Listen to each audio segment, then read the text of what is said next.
नौकरी का पहला ही दिन था और परिधि पहले मंदिर गई थी। हे भगवान, आपका बहुत बहुत धन्यवाद। आपने मुझे इतनी अच्छी नौकरी दी। आपकी बदौलत अब मैं अपनी जिंदगी को अच्छे से गुजार सकूंगी।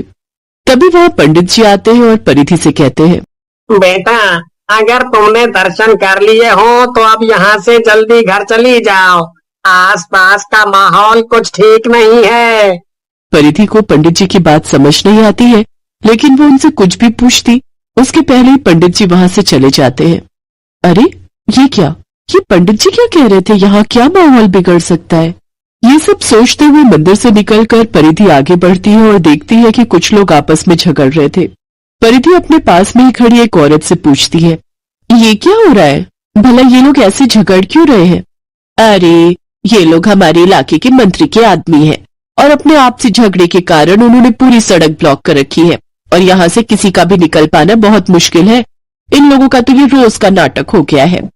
परिधि उस भीड़ से निकलने की कोशिश करती है, मगर तभी उन लोगों का झगड़ा एक बड़े दंगे में बदल जाता है और वहां भगदड़ मच जाती है।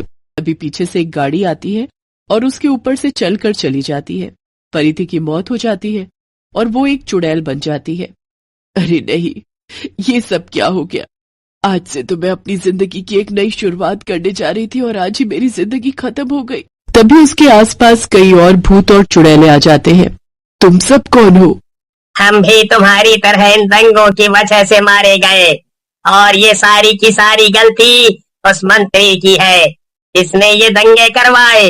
अगर उसने ये सब होने से रोक दिया होता तो हम आज जिंदा होते। परिधि को ये सब सुनकर बहुत गुस्सा आता है। मैं उस मंत्री को छोड़ने नहीं वाली, उसी की वजह से हमारा ये हाल हुआ है। ये सुनकर बाकी भूत और चुड़ैल भी परिधि का साथ देते हैं और सब साथ में मंत्री के घर चल देते हैं। मंत्री अकेला अपने बगीचे में बैठा था। तभी उसने इतने सारे भूतों को आते देखा। अरे अरे, ये क्या? मैं सपना देख रहा हूँ क्या? ये सब क्या हो रहा है? इतने सारे भूत यहाँ कहाँ चले आ रहे हैं? तभी परिधि उस मंत्री से कहती है, तुम्हारी वजह से हम सबका ये हाल हुआ है। तुमने जो दंगे करवाए उसके कारण हमारी जान चली गई। अच्छा, मगर अब तुम सब मुझसे क्या चाहते हो? हम सबसे माफी मांगो और साथ ही हम में से जिस किसी का भी परिवार है उसे भरपाई करो। क्या?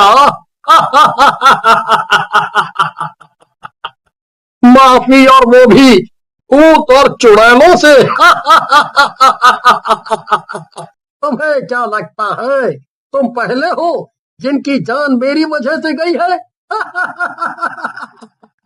चलो भागो यहाँ से, इसके पहले मैं कोई तांत्रिक बुलवा के तुम सबको बोतल में कैद करवा दूं। सारे भूत वहां से डर के मारे भाग जाते हैं, मगर परिधि को बहुत गुस्सा आता है। इस मंत्री ने ना तो अपनी गलती मानी और ना ही हमसे माफी मांगी। इसे बहुत घमंड है ना इसकी कुर्सी और ताकत का। अब मैं इससे वही छीन लूंगी, तब जाकर उसे एहसास होगा कि इसने क्या किया है। इसके बाद अगले ही दिन से परिधि छुप छुप कर मंत्री पर नजर रख रही थी और सही मौके की तलाश में थी। फिर एक दिन उसे ये मौका मिल जाता है। मंत्री देर रात को अकेले अपने बगीचे में टहल रहा था। परिधि तुरंत जाती है और उसके शरीर में घुस जाती है। अब चखाऊंगी मैं इस मंत्री के बच्चे को मजा। अब मंत्री ये नहीं बल्कि मैं हूं। अगली सुबह चुड़ैल मंत्री अपने काम पर जाने के लिए एकदम तैयार थी। तभी मंत्री का सेक्रेटरी वहां आता है। अरे सर, ये क्या हुआ? आपका चेहरा ऐसा क्यों लग रहा है? हाँ, मुझे ज्यादा अच्छी नींद नहीं आई। खैर, तुम इस सब पे ध्यान मत दो और चलो काम पे।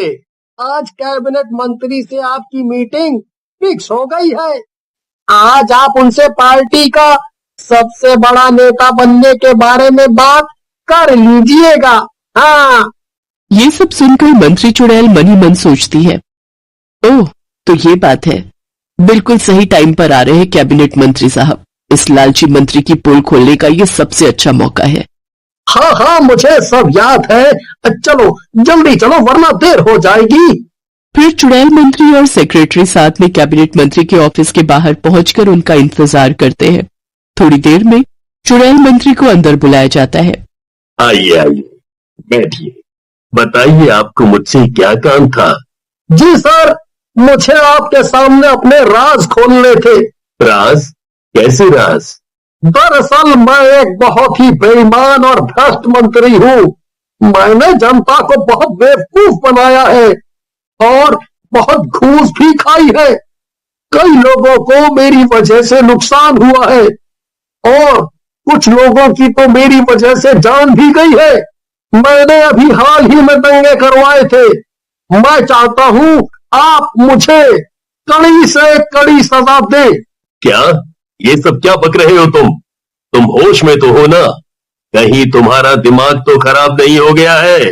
जी मैं अपने पूरे होश में हूँ और आपको सब बताना चाहता हूँ ताकि आप मुझे मेरे कर्मों की सजा दिलवा सके। कैबिनेट मंत्री को यह सब सुनकर बहुत गुस्सा आता है और वो तुरंत पुलिस को वहां बुला लेते हैं। पुलिस उसको वहां से ले जाती है और जेल में डाल देती है। जेल पहुंचते ही चुड़ैल उस मंत्री के शरीर से बाहर आ जाती है। ओह, ये सब क्या हो रहा है? मैं यहाँ जेल में कैसे आया और तू यहाँ क्या कर रही है?